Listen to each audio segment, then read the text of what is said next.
사회부 김태훈 기자에게 좀 직접 물어보도록 하겠습니다.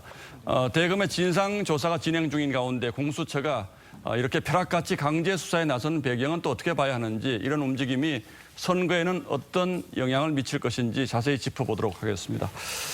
자, 김태훈 기자, 공수처가 강제 수사에 들어간 게 이제 시민단체가 고발한 지 나흘 만에 있었던 일이죠? 네, 그렇습니다. 이 공수처에 이번 고발 사주 의혹 고발장이 접수된 건 지난 6일입니다. 바로 이번 주 월요일이죠. 그리고 공수처는 하루 정도 기록을 검토한 뒤 수요일 오전에 고발인 시민단체 대표를 불러서 직접 조사를 했고요.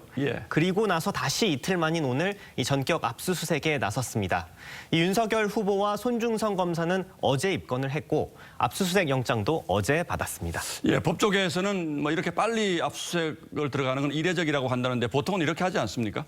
네, 그렇습니다. 이제 이 법조계에서는 이 정도의 수사 속도는 이 강도 살인과 같은 강력 범죄나 이 현행범을 체포했을 때의 수사와 비슷한 정도의 신속한 수사라고 입을 모으고 있습니다.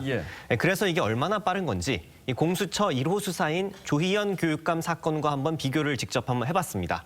이 감사원이 이 조 교육감을 고발하면서 공수처에 자료를 넘긴 건 지난 4월 23일인데요. 이 조 교육감을 입건한 건 닷새 뒤인 4월 28일이었습니다. 그리고 압수수색을 처음으로 나간 것은 5월 18일이었습니다. 특히 공수처가 인력난 등을 이유로 수사 진행이 더딘 사건들도 지금 상당히 많은데요. 그런 걸 감안하면 지금 이 수사 속도는 더욱 이례적이라는 분석입니다. 어쨌든 뭐 공수처의 의지가 있다고 이렇게 볼 수밖에 없겠는데 그만큼 시급한 사건이다 이렇게 판단하는 겁니까, 그럼? 네, 그렇습니다. 이 공수처는 이번 사건이 사실이라면 엄청나게 중대한 범죄라고 강조했습니다. 공수처는 국민적 관심이 집중된 만큼 이 사실관계를 파악하기 위해서는 빠른 증거 확보가 필요했고 등장인물들의 휴대폰 확보가 무엇보다도 절실하다고 했습니다. 공수처는 증거를 바탕으로 사실관계를 규명하고 죄가 있는지 없는지 밝히겠다는 입장입니다. 대검찰청의 감찰도 사실은 이례적으로 굉장히 신속하게 시작이 됐는데 그동안 며칠 지났죠? 뭐 좀 나온 게 있습니까? 네, 저희가 그것도 열심히 취재를 해봤는데 아직은 감찰 과정에서 뚜렷하게 나온 게 없습니다. 이 김호수 검찰총장의 지시로 한동수 대검 감찰부장이 진상조사를 지금 하고 있는데요.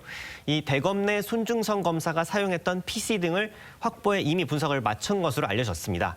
하지만 아직 내용은 좀 알려지지 않은 상황입니다.